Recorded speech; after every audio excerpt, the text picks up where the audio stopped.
अपन पढ़ेंगे जब यूनान का इतिहास आएगा। एक बार आया हुआ प्रश्न है कि यूनान में अपंग बच्चे को किस पर्वत पर ले जाकर ईश्वर को समर्पित कर देते थे? माउंट जैगोट्स। जैगोट्स जैगोट्स उनका एक ही फलफसा 300 पिक्चर का पार्ट 1 जरूर देखना आप। उस पार्ट को देखने के बाद आपके अंदर पॉजिटिविटी आएगी और संघर्षों में, विपरीत स्थितियों में लड़ने की क्षमता आएगी। कल चला जाऊंगा मैं, सॉरी आज शाम को, कल या परसों में मैं गुन्नू को लेके छावा देखने जाऊंगा।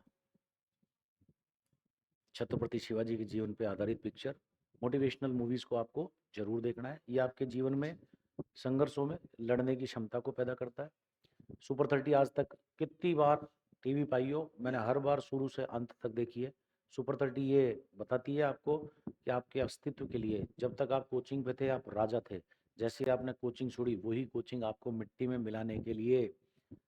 लेकिन यदि आपके पास टैलेंट है, nobody can challenge you.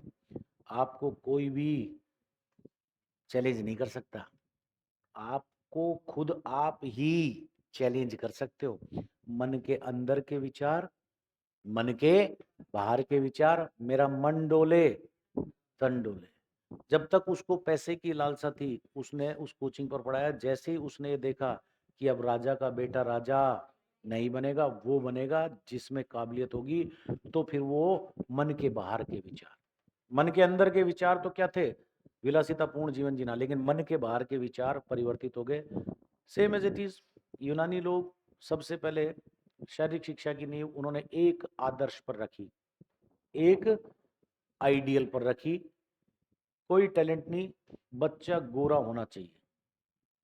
उसकी लंबाई हाथ से नापते थे, आधे हाथ के बराबर होनी चाहिए। उसके कोई कुबड़ नहीं होना चाहिए। दोनों पैर और दोनों हाथ बराबर अनुपातिक लंबाई में होने चाहिए, छोटे बड़े नहीं होने चाहिए। आंखें स्पष्ट होनी चाहिए, नाक लंबी होनी चाहिए। यदि इनमें से कोई भी चीज छोटी होती थी तो वेरी फर्स्ट जन्म के अगले कुछ ही घंटे में उसको कहते थे कि साहब हम इसको ईश्वर को समर्पित कर रहे हैं, वहां से ले जाके पत्थरों पे छोड़ देते थे, वो मर जाता था।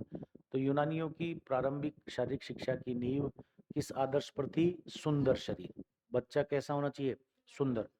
और फिर उसी बच्चे को वो लोग पब्लिक बैरक्स में भेजकर 20 साल की उम्र तक देश के लिए सैनिक की ट्रेनिंग कराते थे।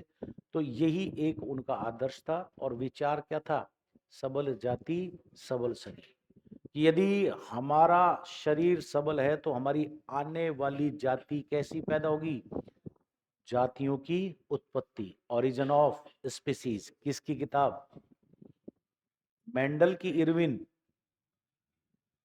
फटाक से आना चाहिए ना उत्तर। कितने सिद्धांत दिए? 3 या 4? पीछे पढ़ रहे हो कि नहीं पढ़ रहे हैं? या केवल यहाँ पर आके जातियों की उत्पत्ति कर रहे हो?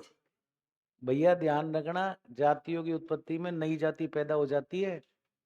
नई जाति पैदा नहीं करनी, अपने पुरानी जाति में रहो अभी तक और पुरानी चीजों को पढ़ते रहो। पढ़ रहे हो कि नहीं पढ़ रहे घर जाके? ऐसे पार नहीं पड़ेगी। तो एक ही थॉट थी, एक ही आदर्श था, सुंदर शरीर। बस जिसका शरीर सुंदर है वो जीवित रहेगा, और उसी की शिक्षा शारीरिक शिक्षा होगी। जब जीवित ही नहीं रहेगा तो शिक्षा शारीरिक शिक्षा कहां से होगी?